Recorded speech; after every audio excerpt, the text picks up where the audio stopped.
I think if I hear you call me Becky one more time, six-pack, I'm gonna pop your tops. All six of them.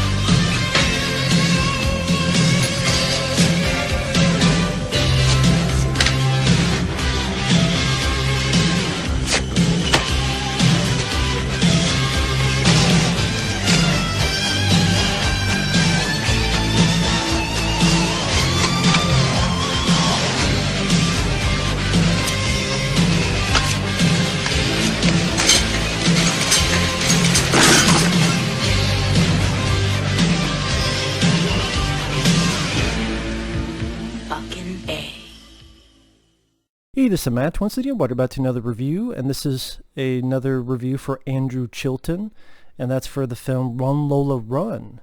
Thank you so much for that. If anyone is ever interested in requesting reviews, re-reviews, movie topics, or whatever type of video, you can either join me on my Patreon or you can request it directly via my PayPal. The links to both are down in the info box. If so, thank you. If not, no worries.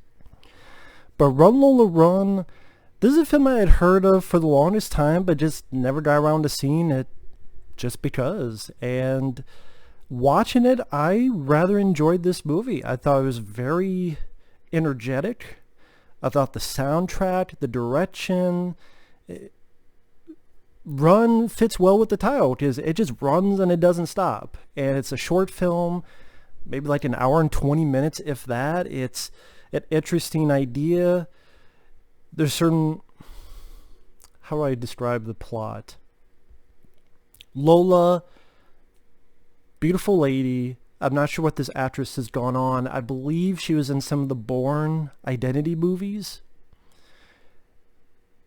She has a boyfriend who's supposed to deliver this money. Things got screwed up, so her boyfriend's in trouble, and she has to figure out where to get this money and get to her boyfriend.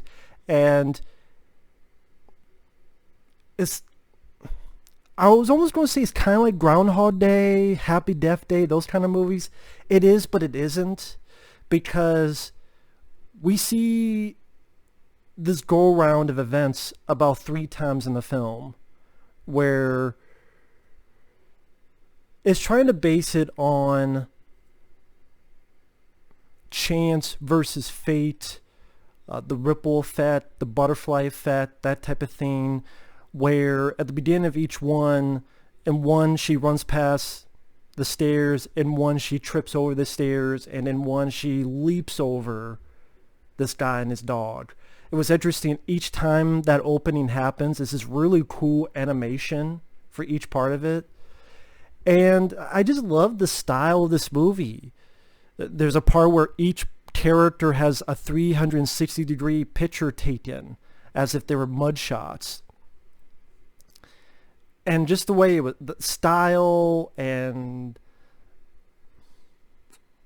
I don't want to give every bit of the style away, but it just really, you tell this director was trying to make, I don't want to say a statement, that's the wrong word, trying to make an impression. And I thought the director did a really good job with that. And the whole gist, each of these times she has about 20 minutes to get about 100,000 Deutsche Marks and then get to her boyfriend. So for example, in one instance, she'll meet some of the same people, but with each one, different occurrences happen. Again, like a butterfly effect. In one instance, she disses his car, but she hits it. In one instance, she disses his car, and the car crashes into another car. In this one instance, she's able to land on it safely, so there's no car crash. Or each time she'll meet certain people, and then the movie will do this interesting thing where it'll take a bunch of still pictures of that person, and the still pictures illustrate their life in this segment. Like the bike guy. She meets this bike guy each time in these 3 events, and each time he's led to a different fate, so to speak.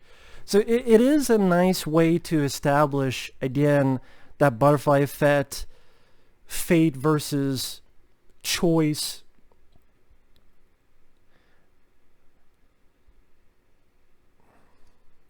Try and find a way the best to interpret that. Either way, it's a lot of fun with the way it was done. I like that. Wow, the still pictures. I wasn't confused at what was going on. Because then she meets this guy riding a bicycle, and then still pictures. In one instance, he meets this lady and he gets married. In this other instance, he becomes homeless and has a needle in his arm. And that happens with other characters too. I thought that was... And also to do it via still pictures. That was an idea I haven't really seen done much. So that's what I mean. Here I am describing the event itself, showing us about 3 times. I know there's another film that did that. I haven't seen it. I've heard of it. I believe it's called Sliding Doors with Gwyneth Paltrow, which is more of a romantic drama, I believe. And this is more of a thriller. I guess is the best way to put it. Action in the vein of there's a lot of running and there's energetic pace to it. And of course each one, it ends differently. And I was talking about before how there's all this bit of style. There's the animation with each intro. There's the... I don't want to give all that away. I want at least some things a surprise for the viewer. Again, trying to do better on that. The music I thought worked very well. I can't remember who did the music, but it fit the film like a glove.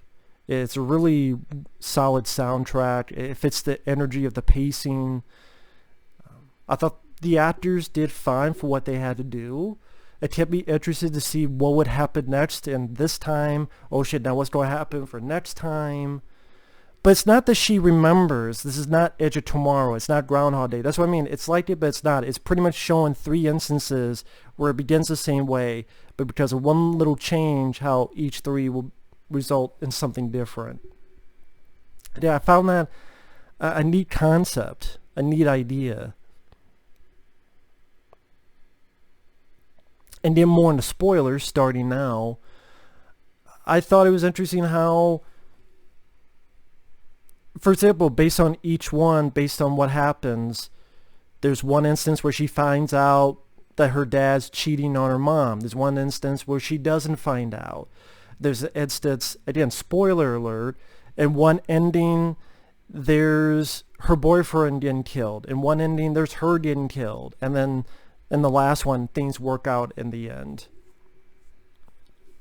And there's even a little bit of, I think the director is establishing a bit of willpower, fate versus will. That's what I was getting at. Because in the very last part of the film, there's this place she gets to that she's never been in the previous versions, where it's a casino. And I forget what the hell that game is. Or roulette. And she screams as if she's trying to change things with her willpower and get to the right spot. And in some films I'd be like, oh, come on, really? Seriously? What the fuck? But with how crazy this film has been, that's something I'm willing to overlook. And like I was saying before, I get what the director was going for, where in that one instance, it's her fate versus will. No, she wants things to change, so she will make things change. So she screams so powerfully that it lands on the one spot she needs to and gets the money. And then because of change of events, the boyfriend's able to get to someplace he had not been before, and like I said, it was interesting to see how that all played out. And I really don't have much issues with the film. I really don't have much issues with the movie. You did a little bit about the characters. I wouldn't say you did a lot. I mean, pretty much you did is that the boyfriend's working with some crooks, and he fucked up this deal, and he left the money on the train, and he's in deep shit. There's a little bit of them talking in bed where in one instance, what would happen if I die, blah, blah, blah. So you don't have a lot of deep characterization. You don't have a lot of deep character development. With the way the film is, I'm trying to figure out how you would have put that into that. So I was fine with the characters enough based on the situation going on. I thought the acting was fine. I wouldn't say I absolutely loved the characters for X, Y, and Z reasons, because there's not a lot of check marks to, oh, I love that character because of dialogue, of rebuttals and repertoire. Didn't even say that right. But because it's such a short film, I mean, maybe, yeah, I don't know how you would have delved into character development without breaking its pacing, without seeming as if it's forced in there. Maybe a smarter person or a smarter writer other than me to figure out a way.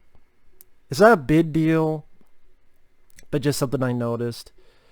But overall, I know this is a pretty short review, but it's a pretty straightforward movie.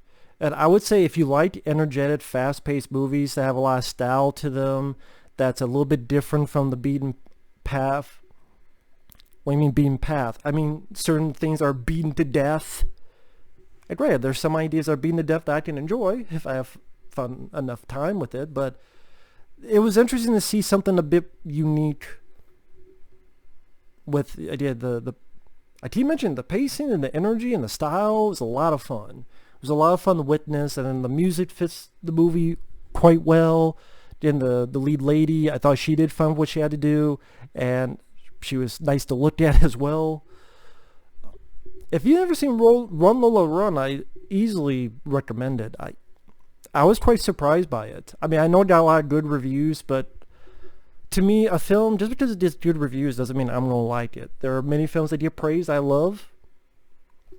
127 Hours, Drive with Ryan Gosling, Shawshank Redemption. I liked Crash, although a lot of people didn't. I liked it, from 2004. Forrest Gump, Castaway. I mean, the list goes on, but there's also some I don't. This I did enjoy. I was quite surprised by it. So, thank you once again for watching. Thank you once again, Andrew Chilton, for the request.